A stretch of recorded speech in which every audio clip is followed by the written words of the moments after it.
Welcome to sayinee veg kitchen. இன்றைக்கி நம்ம வீடியோவில் பேபிகார்னை வச்சு ஒரு ரெசிபி பார்க்க போகிறோம். வாங்க வீடியோக்குள்ளே போகலாம். இப்போ நான் 2 பாக்ஸ் பேபிகார்ன் வாங்கியிருக்கேன். இப்போ இதை நம்ம ஃபஸ்ட்டு வாஷ் பண்ணிக்கணும். ஃபஸ்ட்டு ஓப்பன் பண்ணிட்டேன், பாருங்கள் நல்லா ஃப்ரெஷ்ஷாக இருக்குது. இதை நம்ம இப்போ வாஷ் பண்ண போகிறோம். வாஷ் பண்ணிவிட்டு இப்போ நம்ம இதை எப்படி செய்யறதுன்றதை பார்க்கலாம் வாங்க. இப்போ வாஷ் பண்ணிக்கிறோம். இந்த ரெசிபி செய்கிறது ரொம்ப ஈஸி தான். நம்ம சட்டுன்னு நைட்டில் டைமில் தேவைன்னா கூட செய்துக்கலாம், இல்லை ஈவினிங் டைமில் தேவைன்னா கூட செய்துக்கலாம். இப்போ இதை நல்லா வாஷ் பண்ணி நம்ம எடுத்து வச்சுக்கிறோம். எடுத்து வச்சுக்கிட்டு இதை நம்ம சின்ன சின்னதாக நறுக்கிக்கணும். நமக்கு தேவையான குவான்டிட்டி வாங்கி செய்துக்கலாம். நான் எனக்கு 2 பாக்ஸ் தேவைன்னு வாங்கியிருக்கேன். நீங்கள் 1 பாக்ஸ் வாங்கி கூட செய்துக்கலாம். இப்போ இதுக்கு இஞ்சி, பச்சை மிளகா, கொஞ்சமாக பூண்டு பொடியாக நறுக்கி வச்சுருக்கோம். இப்போ இது பொடியாக இந்த பேபிகார்னையும் நறுக்கி ஒரு பாத்திரத்தில் போட்டுக்கிட்டோம். இதில் கொஞ்சம் கடலை மாவு, நான் மெஷர்மெண்ட்டெல்லாம் எதுவும் போடலை, சும்மா கையளவாக தான் போட்டுக்கிறேன். கொஞ்சம் கடலை மாவு போட்டுட்டு கொஞ்சம் அரிசி மாவு, நான் வீட்டில் அரைச்ச அரிசி மாவு இருந்தது, அதையே தான் போட்டுக்கிட்டேன். நீங்கள் கடையில் வாங்கின அரிசி மாவு கூட போட்டுக்கலாம். தேவையான அளவு உப்பு போட்டுக்கோங்க. உப்பு போட்டுட்டு இப்போ நம்ம மஞ்சத்தூள் போட்டுக்க போகிறோம். கொஞ்சமாக மஞ்சத்தூள் போட்டுக்கலாம். இது நல்லாயிருக்கும். இது நம்ம வெந்நீரில் போட்டுலாம் செய்யணும்லாம் இல்லை, அப்படியே செய்துக்கலாம். இப்போ நல்லா மிக்ஸ் பண்ணிக்கணும்.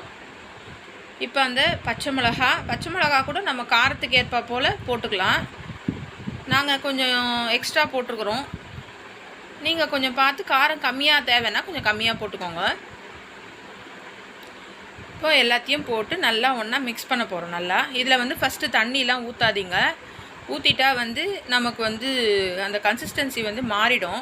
அதனால் முதல்ல அந்த பேபிகார்ன் நறுக்கனத்தையும் இந்த மாவு, இந்த பச்சை மிளகா எல்லாத்தையும் முதல்ல பெசறன மாதிரி பெசரிக்கோங்க. பெசரிக்கிட்டு கொஞ்சமாக தண்ணி, இப்போ நான் நல்லா தெளித்து விடுற மாதிரி கொஞ்சமாக ஊற்றி பிசைங்க. அப்போ நமக்கு அந்த இதுவாக வரும் மாவு ஒவ்வொன்றுத்து மேலேயும் ஒட்டினா மாதிரி தெரியும். இந்த மாதிரி இருந்தால் தான் நமக்கு போடும்போது மாவு எல்லாத்து மேலேயும் பரவலாக ஒட்டி இருக்கும். நம்ம நிறைய தண்ணி ஊற்றிட்டோன்னா பஜ்ஜி மாவு மாதிரி தனித்தனியாக ஆகிடும். அந்த மாவு தனியாக, அந்த பேபிகார்ன் பீசஸ் தனியாக ஆகிடும். அதனால் நம்ம எல்லாத்தையும் பெசரணா மாதிரி பண்ணிவிட்டு அதுக்கப்புறமா நம்ம தண்ணி தெளித்து அதை நல்லா பிசைஞ்சு எடுத்துக்கணும். இப்போ எண்ணெய் பானை வச்சு அதில் இதை உதிரியாக நம்ம பகோடாலாம் உதிரியாக போடுவோம்ல, அந்த மாதிரி உதிர்த்த மாதிரி போடுங்க. அப்படியே போட்டுட்டா ஒன்றா ஆகிடும், சரியாக வேகாது. அதனால் உதிர்த்த மாதிரி போடுறப்போ ஒவ்வொன்றும் தனித்தனியாக விழும். அதே நேரத்தில் எல்லாமே நல்லா பரவலாக வேகும். உங்களுக்கு சாப்பிட்றப்பவும் எல்லாத்தையும் தனித்தனியாக பிரித்து சாப்பிடணுன்ற மாதிரி இல்லை, தனித்தனியாகவே இருக்கும். நம்ம தனித்தனியாக எடுத்து சாப்பிட்றதும் ஈஸி. அதனால் உதிரியாக போட்டுட்டோம். இந்த ரெசிபி ரொம்ப டேஸ்ட்டாக இருக்கும். நம்ம பேபிகார்னில் என்னென்னமோ செய்வோம், இதை மாதிரி செய்து பாருங்கள். இந்த மாதிரி செய்து சாப்பிட்றப்போ உடம்புக்கு ஹெல்த்துக்கு நல்லது பேபிகார்ன்.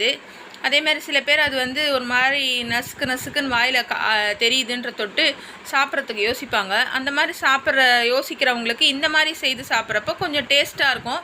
அதனால் கொஞ்சம் சாப்பிட விருப்பமாக சாப்பிடுவாங்க. இப்போ நம்ம பச்சை மிளகாவும் இஞ்சியும் காரத்துக்கு சேர்த்த தொட்டு இதில் நம்ம மிளகாத்தூள்லாம் சேர்க்கலை.